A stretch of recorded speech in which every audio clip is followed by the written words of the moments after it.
Welcome back, Rich Nation. My name is AJ, and today we're going to be continuing episodes 54 of Hunter x Hunter. If you're new to the channel, make sure you subscribe, smash that like button, hit that notification bell. You can also check out these episodes early and uncut over on patreon.com/ajrich123, and let's go ahead and start. People throwing a VHS in a dump. That's the dream. Or his literal dream. It's gotta be better than this life, though. I definitely want to know more about him. I really hope we get, like, more about his past and stuff. Really, a lot of them. A lot of the fandom troop I find very interesting, and I hope that they get more developed. Oh my god. One of everything. One of every fast food. That's the dream.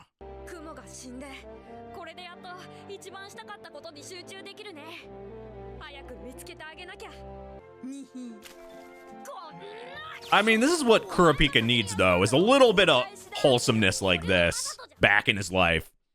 He's been without it for a while. Back to the tone change. The show loves to do that.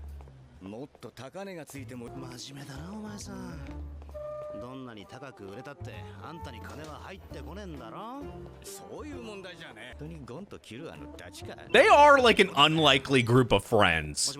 They're so different. See, now we got the fun music. I just love that this show can go from like super fun carnival music and like we're having fun to like death, and more death. This is more town RPG music right here. We're going through the town, talking to the shopkeepers.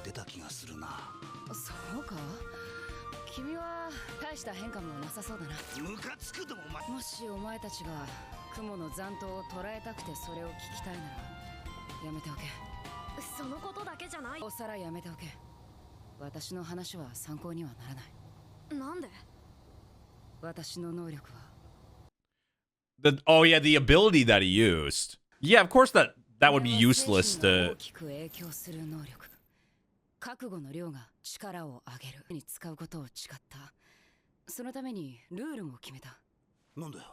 Well, maybe... like, one of those... You would think...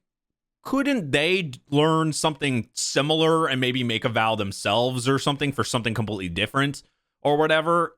Like, maybe they obviously can't learn the exact thing when he did with that, but maybe there's something variety-wise that could be similar.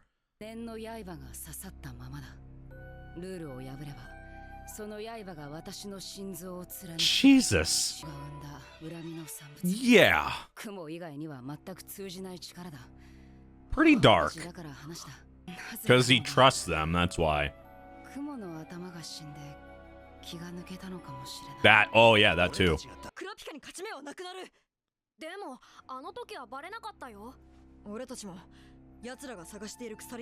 That does make that super complicated. All she has to do is sneak in there, like at some point you run into her at anything, and then she'll be able to get all the information. Now, would she assume that you would know who the chain user is a second time? Would she even try for that? Like, maybe that would help a little bit, but that is something you have to think about. That's a risk.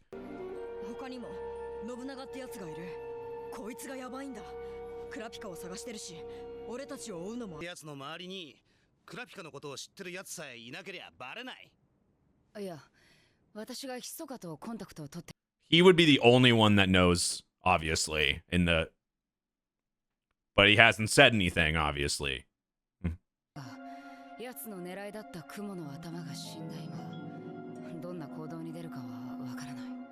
That really changes things because their mindset is all those people are dead, so they have to think differently to what they would do.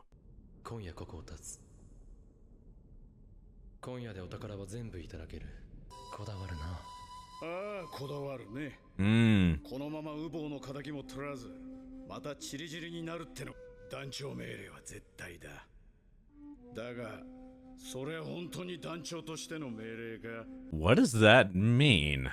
He's calling him out.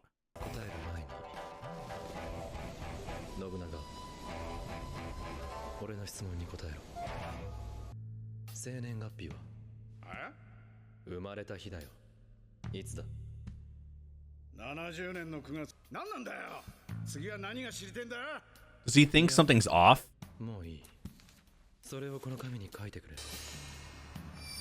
Oh, I didn't even think about that. He copied this. He copied the skill from her. So now he can do fortunes? Is that holy shit, I didn't even think of that as a pop. Wow. Oh my god, that didn't click. Holy shit. Yeah, because I'm like, isn't that the same? In my head, I'm like, isn't that the same information that you use for a fortune? Is his going to be just as accurate? Holy hell, what is his?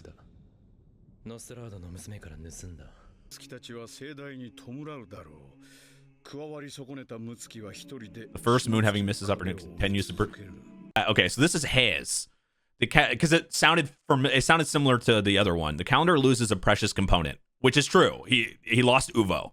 Yep, they all gathered to mourn. The first moon, having missed his opportunity, continues to pursue the 11th moon alone. Missed his opportunity, so he's gonna leave them to go, or at least go on his own. Maybe he won't leave them, but he'll go off on his own to pursue Kurapika himself. So lie on the ground beside bloody scarlet eyes, which is Kurapika, withers and falls.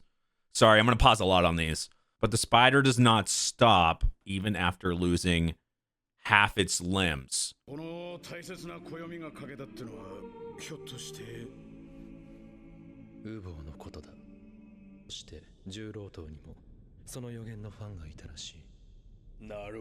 His fortune was so similar, though.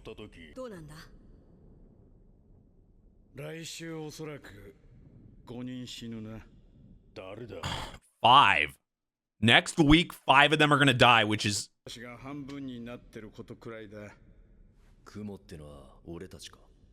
which is half their amount of people. Join your ally as an offering. Lonely. Does that mean you die with them so they don't die by themselves? Possibly? These fortunes, I gotta say, and I know I'm pausing a lot in these, but this is really interesting. These are really, like, I don't know. Maybe some of you guys can kind of decipher these better than me, but I feel like there's a lot of, like, stuff to read into, you know?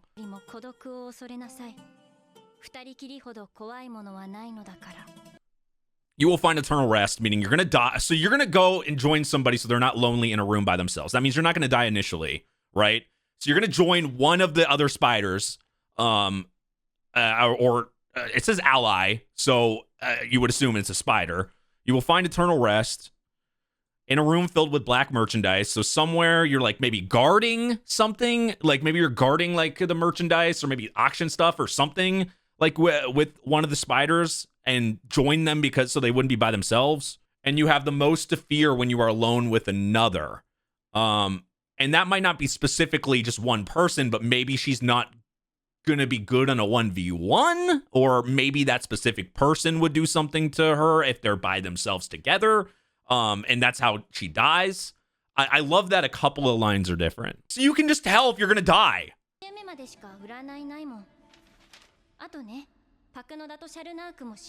Wow.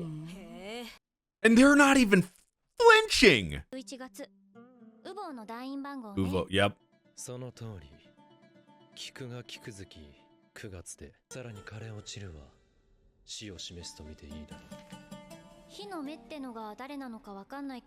Kurapika.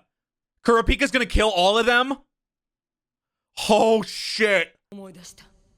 目が赤くなる連中ね。生き残りがいたということか。そういうことにな、戦力半減だ。俺や信長の能力はいくらでも代わりが効くけど、雫とパクノダはレアなんだ。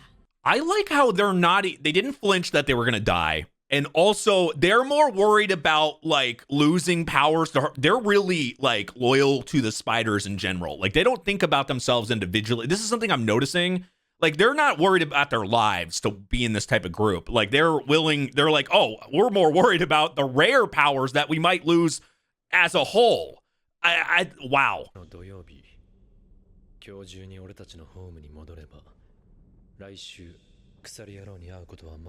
So they could change it somehow? I thought they always are accurate.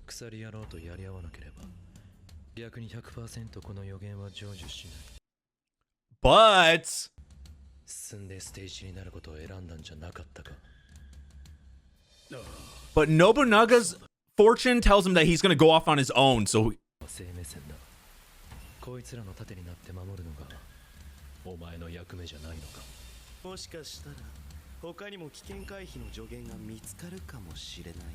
he's going to be the reason why these people die. Hisoka's going to be the reason why Kurapika's going to get information. I'm guessing that they're going to try to avoid this, but Hisoka is going to give Kurapika information to find them, and that's why they're going to be able to still, like, holy crap. That's why they're going to be, and the craziest part is these are people that were not shown dead, so it's still not going to tip off Kurapika for the other spiders to still be alive. So these are the ones that they say they're going to die are not ones that were shown with bodies. So this makes this like, oh my god, this show is getting, my god, like this is such a good, I mean, these have been such good back-to-back episodes.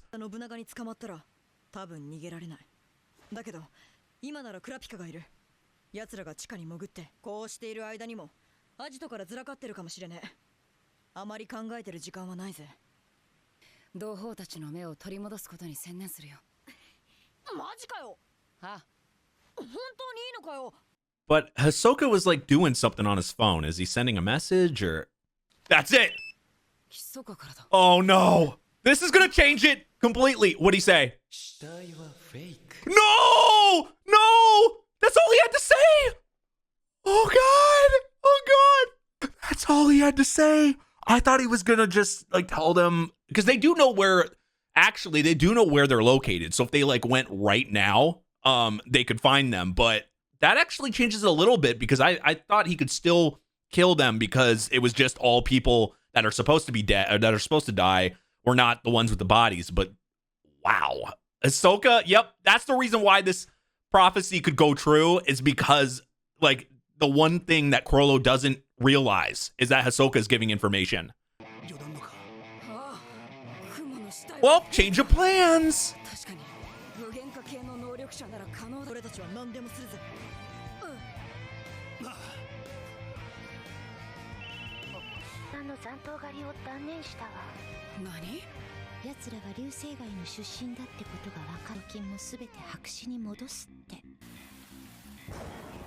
Well, they're dead, so they're able to kind of just stop that now by using that.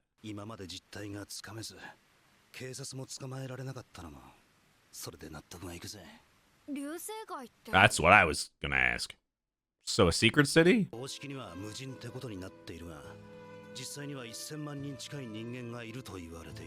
That doesn't look like... Oh, so that flashback we got a little bit ago was they're from Meteor City. Chrollo grew up on there and grew up in the dump, and that's why there was a dump in the VHS tape and all that. See, where's this? So there's no stores? Even people. Even people! Jesus!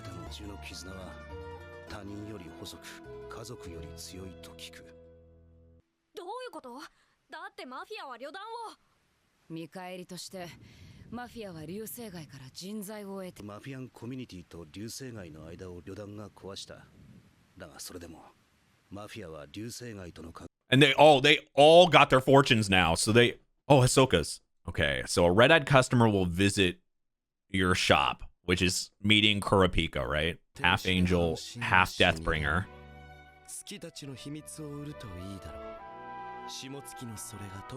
Half angel, half deathbringer. You would do well to sell the calendar secrets, which is selling Phantom Troop secrets, which he literally, told a secret just now. Will be especially pleased to learn the 11th moon's secret. That's what he did. The customer will return on a hot day.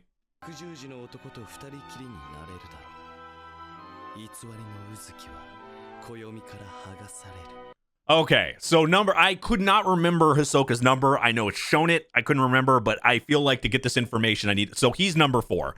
So the false number 4, meaning he's false. He's doing like he's snuck in here and been on here. So let's go back to this real quick. He will be especially pleased to learn the secret, leaving you alone with a man bearing St. Peter's cross. The false 4th moon will be torn away from the calendar. Torn away from the calendar. So he'll get caught or he'll get torn away could mean only 6 will either he'll get kicked out of the Phantom Troop. It doesn't sound like death to me. Torn away doesn't sound like death, but it could also mean death, but it doesn't. I'm going to lean towards no.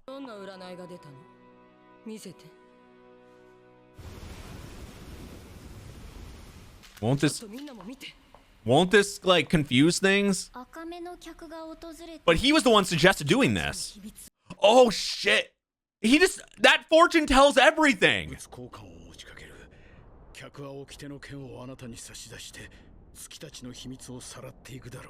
But this actually like could completely make them implode, and why this even happens in the first place. They're arguing. They're going to be arguing over this. They're going to go crazy on Hisoka, and then maybe Kurapika and them are going to show up while this is happening. Wait. Red-Eye customer will visit your shop. The customer will use the sword of law upon. How did he change it so quickly? Did he use some type of he used some type of ability to change what it says on there, and he knew he could do that, so that to make them holy shit, to throw them off completely. Jesus, Hisoka, you fuck with my brain, dude.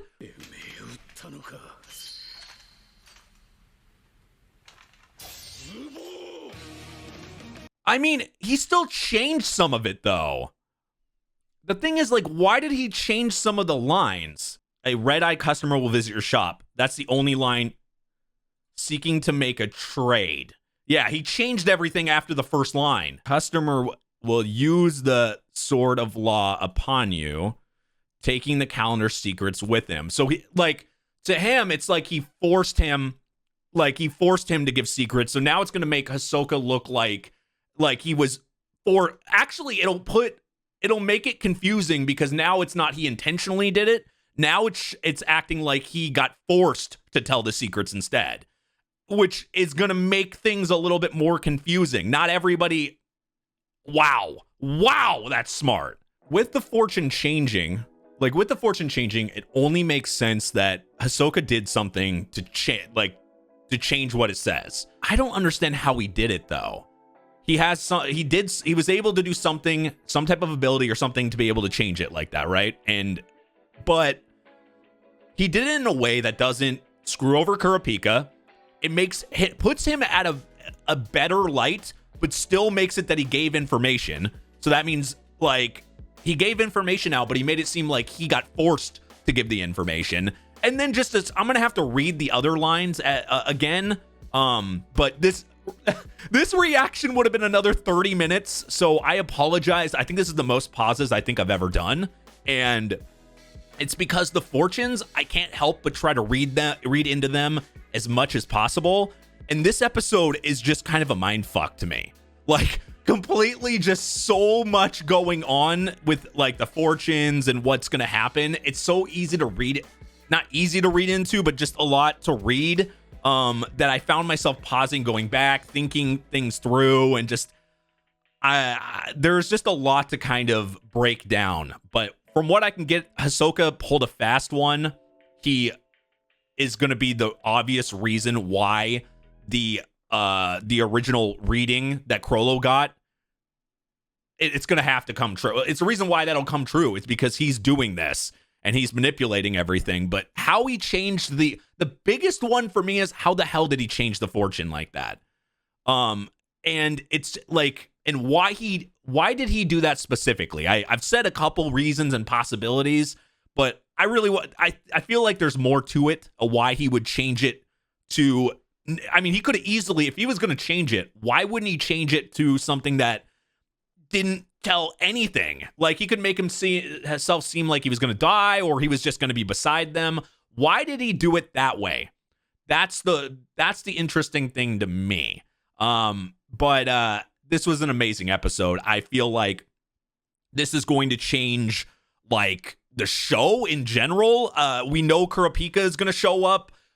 All of them are going to show up. They know where it's at. There's going to be, like, this could become, like, humongous amounts of fights.